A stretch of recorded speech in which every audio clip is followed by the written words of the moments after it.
Kính chào quý vị đang đến với bản tin pháp luật truyền hình Pháp luật Việt Nam. Bản tin pháp luật được phát trên truyền hình pháp luật trực tuyến tại địa chỉ www.tvphapluat.vn. Bản tin pháp luật tập trung lý giải các vấn đề thời sự nóng trong ngày, trong tuần, trong tháng nhằm giúp các khán giả trong và ngoài nước có những nhận định chính xác và đúng đắn ở góc độ thượng tôn pháp luật.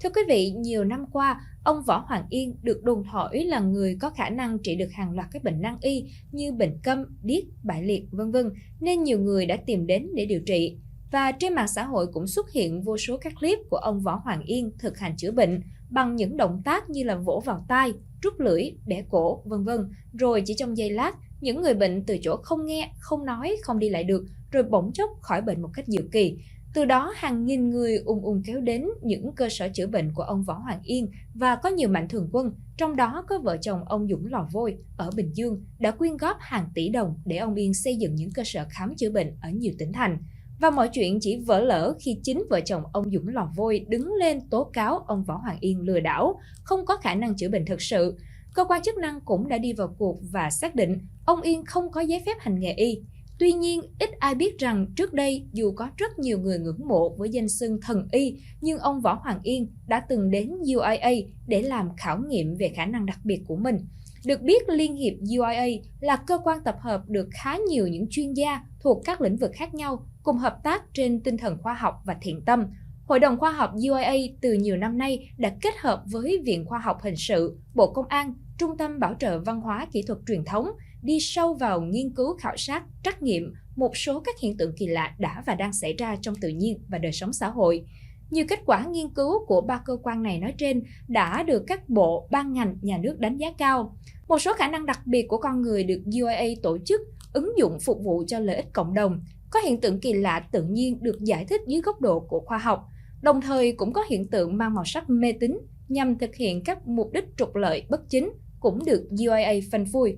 Quay trở lại với thông tin ông Võ Hoàng Yên từng đến UIA để khảo sát năng lực đặc biệt của mình, thực hư ra sao? Xin mời quý vị chúng ta sẽ cùng theo dõi phỏng vấn của chúng tôi với tiến sĩ Vũ Thế Khanh, Tổng Giám đốc Liên hiệp Khoa học UIA. Kính thưa ông, trong thời gian vừa qua, dư luận đang rất xôn xao về vụ việc ông Võ Hoàng Yên sau gần 15 năm tự nhận mình và cũng được một số người gọi là thần y. Hiện nay thì ông Yên đang có rất nhiều các vấn đề xoay quanh đến vụ việc bà Nguyễn Phương Hằng và ông Huỳnh Uy Dũng, tức ông Dũng Lò Vôi. Và về phía đơn vị, không biết tiến sĩ Vũ Thế Khanh với cương vị là tổng giám đốc của UIA có nghe đến vấn đề này hay không? Nếu có thì ông nhận định về vụ việc bà Nguyễn Phương Hằng tố cáo ông Võ Hoàng Yên này như thế nào? Việc mà của cái ông Võ Hoàng Yên ấy thì cái Liên hiệp Khoa học Quốc gia là một cái cơ quan mà được giao nhiệm vụ mà đặc biệt, tức là một cái nhiệm vụ không mấy cái cơ quan nào giải mã được, tức là phải thẩm định các khả năng đặc biệt. Trong đó chúng tôi đã thẩm định rất nhiều những tài năng về ngoại cảm, tâm linh của người nghệ sĩ. Vậy thì cái chức năng thẩm định khảo nghiệm về các khả năng đặc biệt, nghe thấy cái gì đặc biệt là chúng tôi đều quan tâm. Vậy thì cái thời mà anh Võ Hoàng Yên mới nổi lên cách đây 10 năm, hơn 10 năm rồi, thì trên mạng truyền thông rất nhiều cái video của anh ấy phát ra thì chúng tôi cũng đã xem. Thì cái cảm nhận ban đầu của chúng tôi về cái bao giờ nghe cái chuyện lạ thì cũng phải nhảy và xem cho nó là cái gì, và thấy người ta đăng thì người ta nói trên video là thần y hoặc là nào đó hoặc là lương nghi vân vân. Nhưng mà chúng tôi vào để xem về cái băng video đấy thì cái cảm giác đầu tiên của các cán bộ, vì chúng tôi có rất nhiều các giáo sư về ngành y cũng công tác ở đây cùng xem, thì cái cảm nhận ban đầu của chúng tôi thấy là với cái cảm nghĩ ở đây không phải là người có chuyên môn sâu về ngành y, bởi vì đã là ngành y ấy, thì người ta chữa bệnh bao giờ cũng phải xem nguyên nhân. Đây một bệnh nhân mang đến mà không cần biết nguyên nhân mà cứ chữa như nhau thì tôi chắc là cái này nó là cái ngành y người ta nhìn, người ta nghe thì người ta thấy rằng đây là không phải chuyên môn ngành y. Vậy thì tôi nghĩ rằng có thể là một khả năng đặc biệt nào đó chăng, nhưng mà dù có khả năng đặc biệt hay khả năng không đặc biệt. Cách làm chúng tôi là khoan hãy nói về mặt lý thuyết mà hãy xem thực nghiệm nó như thế nào.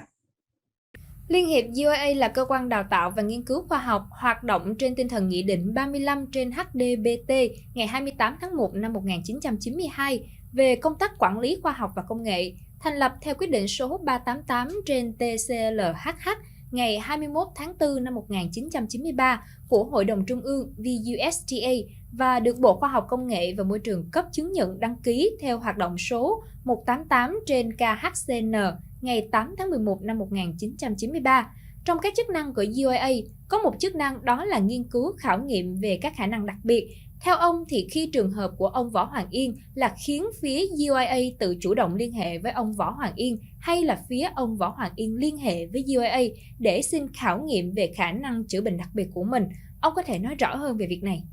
Tức là chúng tôi thì thực ra là cũng không biết địa chỉ và anh Võ Hoàng Yên ở đâu, nhưng trong quá trình đó thì tất cả những người mà gặp anh Võ Hoàng Yên thì đều có mách là muốn để cho cả xã hội và cả mọi người công nhận thì phải nên về cơ quan UIA, bởi vì lúc ý cơ quan UIA đang hợp tác với Viện Khoa học Hình sự Bộ Công an và Trung tâm Bảo trợ Văn hóa Kỹ thuật Truyền thống. Vậy thì gọi là UIA nhưng mà nó tổ hợp của ba cơ quan, trong đó có một cơ quan có cái máy móc để phục vụ cho cái việc nghiên cứu, đó là Viện Khoa học Hình sự. Thì tôi nghĩ rằng là một số các cái người quen mà họ mách anh Võ Hoàng Yên, chứ còn lúc ấy chúng tôi không hề biết anh Võ Hoàng Yên đi đâu, bởi vì anh ấy đi hết tỉnh này tỉnh khác, thậm chí có khi đi nước ngoài thì mình cũng chẳng biết đâu mà mời được. Thế thì khi anh Võ Hoàng Yên nghe tin là qua cái cơ quan UIA, bởi vì sau UIA này có cái Viện Khoa học Hình sự, người ta sẽ giúp đỡ về máy móc thiết bị để thẩm định, thì anh Võ Hoàng Yên có đến chỗ cơ quan chúng tôi cách đây cũng phải 10 năm rồi. Thế thì khi đến ấy, thì cũng không lâu lắm, cũng chỉ khoảng vài 30 phút thôi, anh đến thăm và chúng tôi cũng sẵn sàng mời nếu như anh muốn chứng minh năng lực. Thì hơn ai hết thì qua cơ quan chúng tôi sẽ lập hội đồng khoa học gồm, bởi vì liên quan đến chữa bệnh thì bao giờ cũng phải có cái giáo sư của ngành y để mà trong tham gia hội đồng thẩm định. Thì chúng tôi sẽ lập cùng mời các giáo sư của bệnh viện Bạch Mai, bệnh viện Việt Đức, rồi bệnh viện Việt Xô, rồi một số các bệnh viện lớn, bệnh viện E, vân vân, thì để mà cùng tham gia trong hội đồng thẩm định. Và chúng tôi cũng dự định mời 9 giáo sư ngành y cùng tham gia hội đồng. Tôi chưa kể các cán bộ của UIA cùng viện lịch sử nghe thấy cái nội dung ấy, và chúng tôi yêu cầu nếu như thẩm định chúng tôi sẽ tạo mọi điều kiện, nơi ăn trốn ở, phòng ốc, và có các cái cán bộ của UIA khám đầu vào và khám đầu ra, có cái chỗ để lưu trú cho bệnh nhân và cái chỗ lưu trú cho thầy. Thì công thức của chúng tôi là khảo nghiệm 100 bệnh nhân tâm điếc. Thì nghe thấy cái nội dung như vậy thì anh Võ Hoàng Yên cũng lúc ấy cũng không nhận lời ngay, mà anh bảo anh sẽ quay lại, nhưng mà rồi cũng không thấy anh Võ Hoàng Yên quay lại. Và với kinh nghiệm hơn 27 năm nghiên cứu về thế giới tâm linh, tiến sĩ Vũ Thế Khanh có nhận định như thế nào khi ông Võ Hoàng Yên cho rằng nguyên tắc chữa bệnh của ông là dựa trên quy luật nhân quả, cũng như là ở góc độ vừa là người làm khoa học, vừa là người trực tiếp tham gia khảo sát về các khả năng đặc biệt, là người có kinh nghiệm về nghiên cứu khoa học trong các vấn đề liên quan đến Phật giáo, tâm linh, thì ông có nhận định như thế nào về các nguyên lý mà ông Võ Hoàng Yên đưa ra khi chữa bệnh cho các bệnh nhân của mình? Tức là chữa được hay không phải phần nhiều từ người chữa bệnh và sự cố gắng của bệnh nhân, mà là do nhân quả, gieo nhân nào gặp quả đó. Nên việc chữa bệnh không xong, bệnh nhân không khỏi là do nghiệp. Thì ông có thể phân tích kỹ hơn về nhận định này? Thế là cái câu hỏi này rất là thú vị, bởi vì các vị biết đấy, đối với bệnh nhân ấy,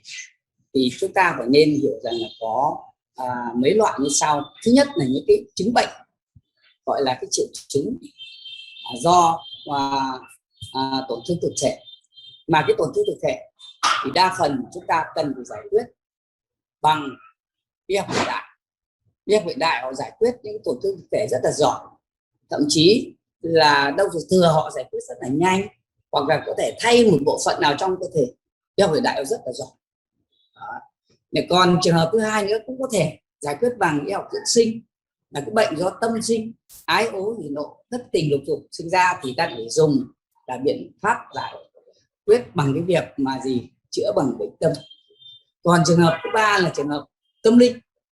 bệnh do tâm linh phải dùng các nghi thức tâm linh. Thì ở đây chúng ta phải xét lại rằng anh Võ Hồng Yên nói là cũng có cái bệnh do tâm linh, do nhân quả, thì đấy là thuộc tâm linh. Vậy thì cái hình thức chữa cũng phải bằng tâm linh, nhưng trong một số các động tác tất cả các bệnh nhân đều như nhau và chữa các động tác bằng thực thể, tức là bằng vỗ vào tai rồi là kéo lưỡi, thì đấy nó không phải là cái động tác của tâm linh, mà đấy là cái động tác của chữa bằng tổn thương thực thể. Bây giờ chúng ta nói rằng là những người đó do nhân quả mắc bệnh về mặt nhân quả rồi là nghiệp chướng, thế thì chúng ta lại dùng cái vỗ rồi là kéo lưỡi là một số các biện pháp đấy là biện pháp vật lý của y học hiện đại, chúng ta nói một đằng, nhưng mà cách chữa thì lại không dùng tâm linh. Khi chúng tôi theo dõi,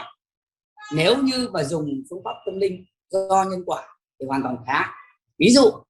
như là anh ấy một người nào đó làm việc sai, ví dụ ăn trộm một cắp, thì chữa tâm linh không thể vỗ vào tai được, mà ăn trộm ăn cắp thì anh phải gì, anh phải thực ra anh chữa, anh phải sám hối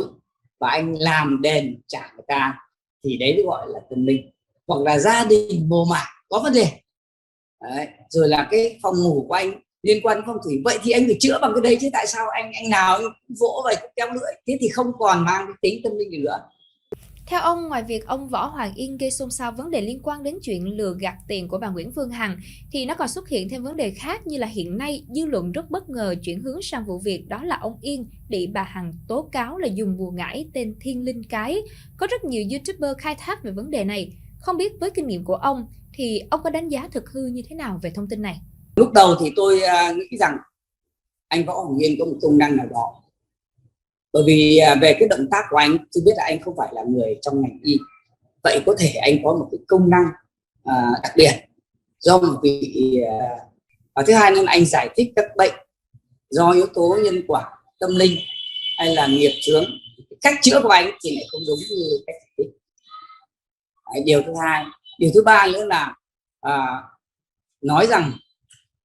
có về một số cái thuốc hay về cái biệt dược nào đó của anh ấy, thì nhìn trong cái video thì lại không có cái đó. Ví dụ như trong video anh, người nào vào cái này anh chỉ vỗ rồi anh kéo lưỡi thì không thấy cho uống thuốc gì cả. Nhưng bây giờ để giải thích rằng cái bùa ngải thì chắc là anh ấy sẽ chữa bằng lúc nào đó, chứ chưa thấy trên video nói chữa cái bùa ngải anh mang thuốc về nhà uống. Cho nên bây giờ chúng tôi không nhìn thấy điều đó mà mình kết luận anh chữa bằng bùa ngải thì rất là khó, hoặc là chúng ta lại bịa chuyện cho anh ấy. Vậy thì có một người nào đó là bệnh nhân là được anh ấy cung cấp một cái bài thuốc, một toa thuốc nào đó, thì chúng ta có thể đem cái toa thuốc ra và phân tích. Bây giờ hiện nay là cái khoa học hình sự người ta rất giỏi, người ta đã phân tích cái vi chất ở trong cái toa thuốc đó thì người ta có thể kết luận ngay. Thì với quan điểm của tôi, nhìn vào, chúng tôi mới chỉ được nhìn vào cái video của anh Võ Hoàng Yên, không có cái hiện tượng bùa ngải gì cả, mà anh chỉ có thuần túy day, ấn, vỗ tai mấy cái rồi kéo lưỡi thế thôi, không có một động tác nào cả. Thì tôi rất mong là có ai đó đã được anh Võ Hoàng Yên cấp cho một số cái bài thuốc, thì đem ta phân tích cái bài thuốc ấy thì chúng ta mới kết luận được. Bây giờ ta không có cái bằng chứng về bài thuốc mà ta kết luận rằng anh bùa ngải hoặc một cái hình thức nào đó, thì có lẽ là chúng ta cũng bị rơi vào đây là cái võ đoán, bây giờ suy luận thì có thể là nó sẽ không mang tính học. Ngày 30 tháng 3 năm 2021, Văn phòng Chính phủ có văn bản số giao Bộ Y tế chủ trì phối hợp với Bộ Thông tin và Truyền thông và các cơ quan liên quan kiểm tra, có biện pháp quản lý, xử lý phù hợp liên quan đến tình trạng loạn thần y, là các lương y, thần y chữa bách bệnh trên mạng xã hội. Những người này quảng cáo thuốc không rõ nguồn gốc, khám chữa bệnh không phép. Trên mạng cũng xuất hiện nhiều nhóm tự xưng là thần y chữa được nhiều bệnh như yếu sinh lý, hiếm muộn, vô sinh, cũng như chưa có cơ quan chức năng nào xử lý.